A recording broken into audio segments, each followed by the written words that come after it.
So today I'm talking about Fantastic Beasts: The Crimes of Grindelwald, the second film in the Fantastic Beasts series, which precedes the Harry Potter franchise. This time around, Newt Scamander is tasked by a younger Albus Dumbledore to find and stop the dark wizard Grindelwald from amassing followers to rule over non-magical people. And then 82 other subplots happen, and the movie turns and becomes a real hot mess, and not in a good way.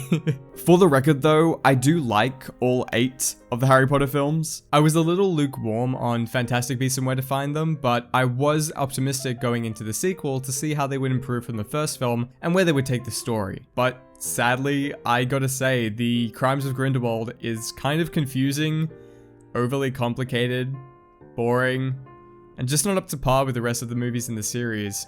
But before we get into that, I'm going to talk about some of the things I did like about the movie. Visually, the film looks great. From the cinematography to the production design, this is another technically competent film from director David Yates. The acting also is decent across the board. Newt, Jacob, Tina, Queenie, and the original cast from the first film return and work just as well. Jude Law's performance as a younger Albus Dumbledore is pretty good, even though he's barely in the movie. Magic zoologist Newt Scamander is played well once again by Eddie Redmayne, but here's where we begin down the rabbit hole of what doesn't work in this movie. One of the biggest problems with these Fantastic Beasts films is that his character doesn't really have a place in these world-changing events. He isn't connected to Grindelwald like Harry Potter was to Voldemort, and as a result, there's a lack of any emotional drive for his character to stop him. He's hardly even a main character here, with little development, and as such, you can't really focus on connecting to him because even the movie doesn't know what it wants to focus on. That, and pretty much all the other problems I have with this movie, are all a result of J.K. Rowling's script and how much it is trying to do. Again, the story, for one, feels so bloated in how it doesn't have a focus. The film is so convoluted and overstuffed with an enormous cast of characters, and it doesn't quite juggle all of them and their subplots in a satisfying way. In fact, the film's initial main focus definitely takes a backseat and gets bogged down due to the 5 billion subplots within the movie and how much there is to keep track of. On one hand, you have Newt and the gang trying to track down Grindelwald. You got Credence? Kill me.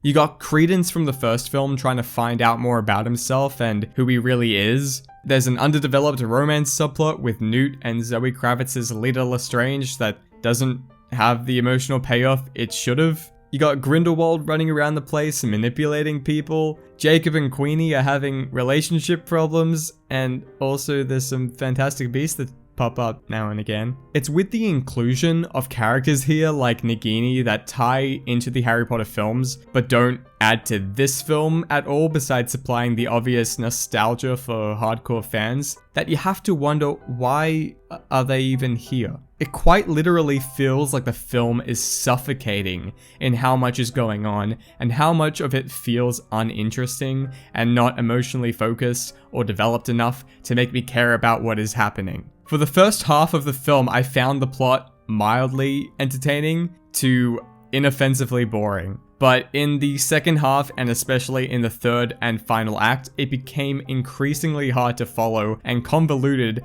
especially with all the overwhelming last-minute revelations, or should I say, exposition dumps, it throws at the audience, and I really hate to admit it, but I just did not care about any of it. And I could see a lot of the audience I was with scratching their heads too.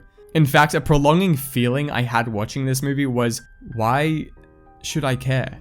Because I want to. I love this world and I really want to care about the characters and the story surrounding them. But 2 movies in and I'm still waiting to become emotionally invested in either, like I was with the Harry Potter films. Again, I hate to keep comparing, but unlike how the Harry Potter films invested me in the friendship and adventures of Harry, Ron, and Hermione, there's little room here for connecting to the Fantastic Beasts' main foursome of characters and further developing them individually and their dynamic together from the previous film because of how much the script is juggling, and especially since the characters are mostly separated throughout.